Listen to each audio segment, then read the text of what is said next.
Hi, just a few things. Fact, the coronavirus is in Jamaica and everywhere else. Fact, many persons have died due to the virus or complications related to the virus.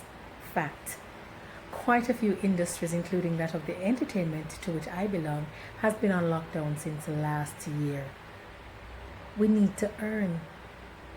We've had to pivot to try and figure out ways to take care of our families and to pay the bills. And we all know that them bills are don't play. So can we work together? Follow the protocols. Sanitize, social distance, wear masks in public, observe the curfew restrictions, eat healthy and exercise. And help us to get this thing under control so we can get back to some sort of normalcy. So Jamaica, Jamaica, I'm asking you, can we all get together and push on through?